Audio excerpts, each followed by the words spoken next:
الرجیم بسم اللہ الرحمن الرحیم وبہ نستعین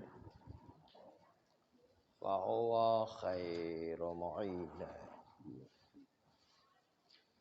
وصیت جب مرنے والا کرتا ہے تو پہلی صورت اس کی یہ ہے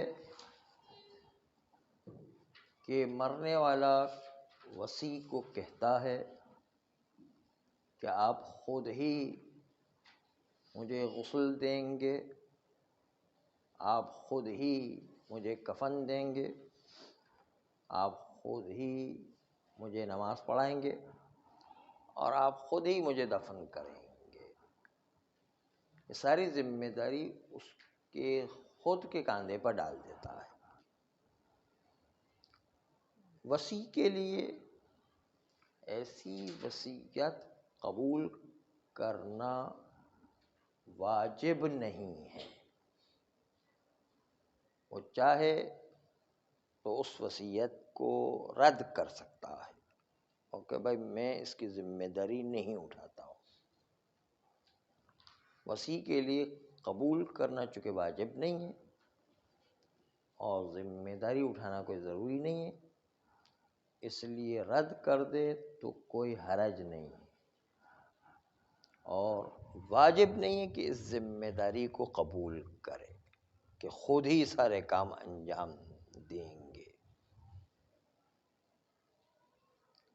لیکن اگر وصیت دوسرے طریقے سے کریں اور کہیں کہ آپ میرے تجہیز و تکفین کے وصی ہیں اور وصی ہونے میں آپ خود کام کو انجام دیں یا کسی اور سے کام کروائیں، خود کے اوپر ذمہ داری نہیں ڈال رہے، آپ خود جو ہے یہ سارے کام کریں یا کسی اور سے کام کو انجام دلوائیں۔ البتہ وصی نے وصیت کو قبول کر لی تو اس پر پھر عمل کرنا واجب ہے۔ قبول کر لیا اور عمل کرنا واجب ہے، پھر ولی کی اجازت کی ضرورت بھی نہیں ہے اس کو، ولی سے مقدم وصی ہے۔ لیکن اگر قبول نہ کرے تو پھر وصی کی وصیت ختم، ولی کی ذمہ داری ہے کہ میت کے احکام کو انجام دلوائے۔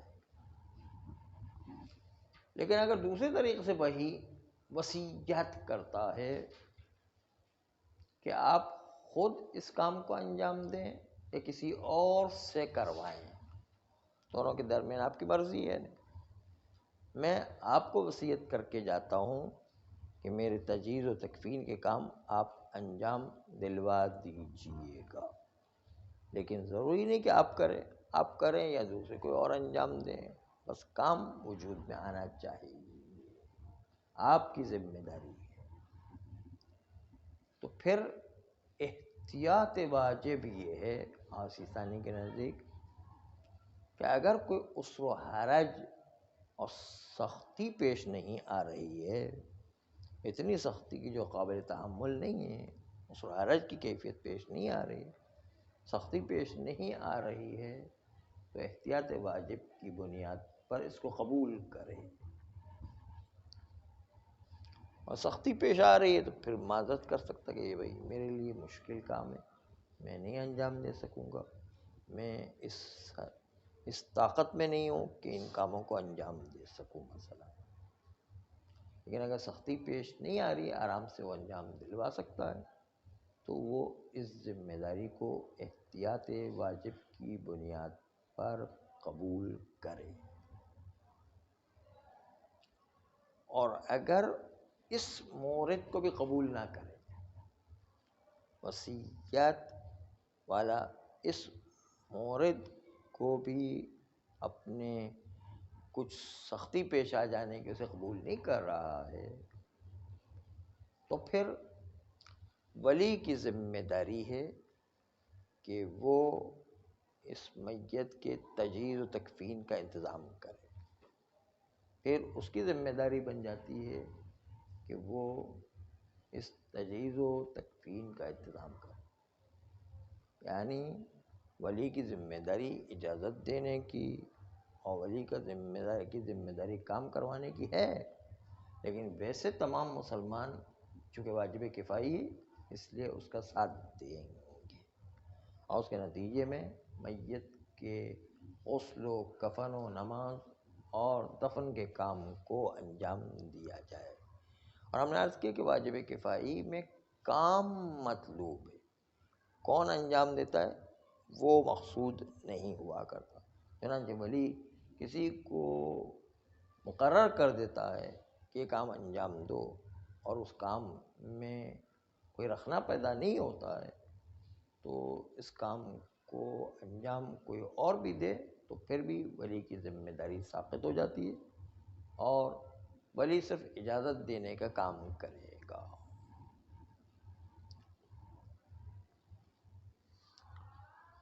اس کے بعد غسل دینے کی باری آتی ہے۔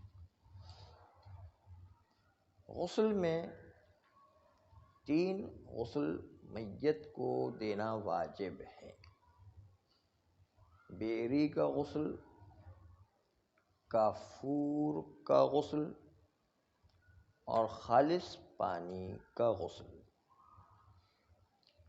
بیری کا غسل سب سے پہلے دیا جائے گا، دوسرے نمبر پر کافور کا غسل اور تیسرے نمبر پر خالص پانی کا غسل۔ اب بیری کے پتے اس میں اتنے ڈالنا کہ جس سے پانی مضاف بھی نہ ہو جائے اور یہ بھی نہ کہا جا سکے کہ اس میں تو کچھ بیری ہے ہی نہیں، یعنی کافور بھی اسی طریقے سے اتنا زیادہ کافور نہیں ڈالنا ہے کہ پانی مضاف بن کر کہہ جائے، کیونکہ مضاف پانی سے غسل نہیں دیا جا سکتا ہے، پانی مطلق باقی رہنا چاہیے، اتنا جو کافور نہ ڈال دیا جائے کہ جس سے پانی ہی مضاف ہو کر کے رہ جائے، پانی کو مطلق باقی رہنا چاہیے، صرف کافور کی خوشبو آ جائے، اور اتنا کم کافور بھی نہیں ڈالنا کہ لوگ کہیں کہ بھائی یہ تو کافور ڈالا ہی نہیں، خوشبو ہے ہی نہیں اس کے اندر۔ تو دونوں کے درمیان، نہ تو اتنا زیادہ کہ مضاف ہو جائے، نہ اتنا کم کہ لوگ کہیں کہ کافور ڈالا ہی نہیں ہے، اس میں تو کوئی خوشبو ہی نہیں ہے مثلا۔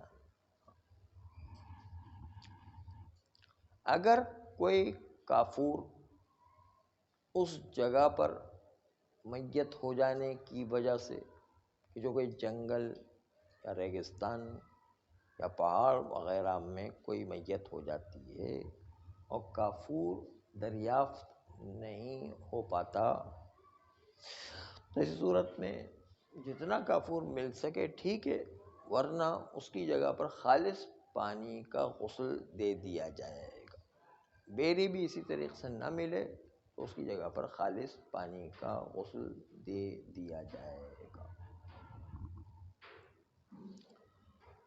اگر کوئی آدمی احرام حج کی حالت میں انتقال کر جائے تو پھر اس کو بیری کا غسل تو دینا ہے، لیکن کافور کا غسل نہیں دیا جائے گا، کیونکہ احرام کی حالت میں خوشبو لگانا بھی حرام ہے، خوشبو سونگھنا بھی حرام ہے، اور خوشبو کھانا بھی حرام ہے۔ کافور اس میں خوشبو لگانا ہے اس لیے وہ بھی حرام ہے، خوشبو کھانا بھی حرام ہے، یعنی جو آپ نے زعفران وغیرہ دیکھا ہوگا کہ زعفران والے پان بعض لوگ کھاتے ہیں، تو وہ زعفران والے پان کھانا بھی حرام ہے، یعنی احرام کی حالت میں زعفران والے پان نہیں کھائے جا سکتے ہیں۔ ایک خاتون سے کہا گیا کہ آپ اتنے زعفران اور قوام والے پان کھا رہی ہیں تو آپ کا تو جو ہے وہ حج نہیں ہوگا، آپ جو ہے آپ کا طواف باطل ہوگا، آپ کا احرام باطل ہو جائے گا، یہ کفارہ آ جائے گا، آپ کو بکرا آ جائے گا۔ تو کہنے لگی مولانا صاحب اگر میں قوام والا پان نہیں کھاؤں تو مجھے خانہ کعبہ نظر ہی نہیں آتا، تو میں کس کا طواف کروں؟ طواف کرنے کے لیے نظر تو آنا چاہیے نا، نہیں تو پان کے بغیر جو ہے خانہ کعبہ ہی نہیں رہنے، میں کس کا طواف؟ تو وہ جو ہے وہ قوام کا پان کھاتے کھاتے اس نے حج پورے کے 75 بکرے اس کے بعد آگے بھاگے. تو کبھی کبھی کفارہ اتنا لگ جاتا ہے، نہیں کر سکتے، کیا کریں.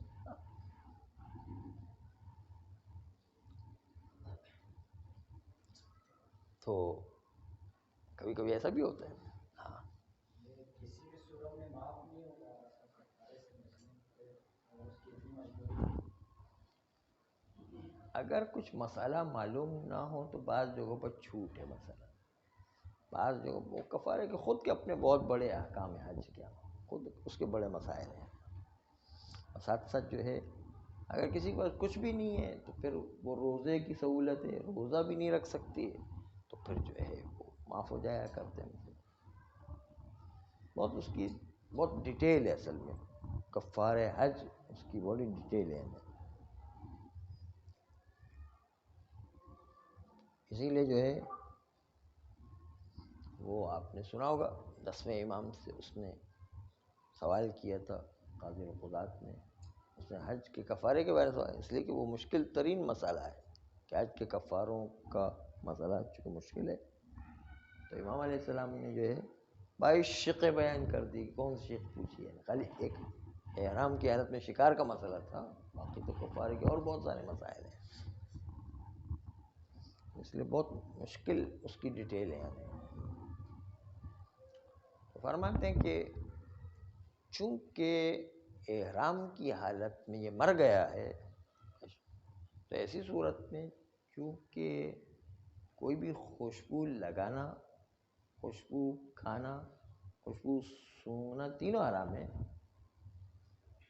اس لیے میت کو بھی کافور والا غسل نہیں دیں گے، خوشبو لگانے والا غسل نہیں دیں گے، بلکہ اس کی جگہ پر سادہ پانی سے غسل دیں.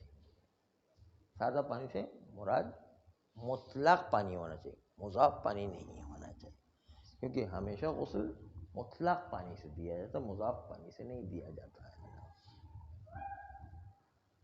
ہاں البتہ اگر حج تمتع والا مر گیا ہے طواف و نماز و سعی کے بعد تو پھر اس کو کافور کے پانی سے غسل دیا جائے گا. واجب ہے کہ کافر سے پانی سے وضو. یہ حج قران و افراد والا ہو. حج کی 3 قسمیں، حج تمتع جو ہم دور والے انجام دیتے ہیں، حج قران جو مکہ اور اس کے اطراف کے لوگ والے انجام دیتے ہیں، حج قران، حج افراد وہ مکہ کے قریب والے لوگ انجام دیا کرتے ہیں دونوں. تو حج قران و افراد ہو تو ایسی صورت میں میت کو کافور والے پانی سے غسل دیا جائے گا. یعنی حج تمتع اور حج تمتع والے کو طواف و سعی کے بعد، اور حج قران اور افراد والے کو جب اس نے اپنے سر کو منڈوا لیا ہے تو اس کے بعد اگر وہ مر جاتا ہے تو اس کے بعد جو ہے اس کا کافور سے غسل دینے کی اجازت بھی ہے، بلکہ واجب ہو جایا کرتا ہے. بس یہ 3 صورتیں استثناء کر کے تمتع میں سعی کے بعد، حج قران اور افراد میں بال منڈوانے کے بعد، یہ 3 صورتوں کو چھوڑ کر باقی صورتوں میں احرام کی حالت میں کافور والا غسل نہیں دیا جائے گا. کافور والے غسل کی بجائے خالص پانی سے غسل انجام دیا جائے گا. صلی اللہ علیہ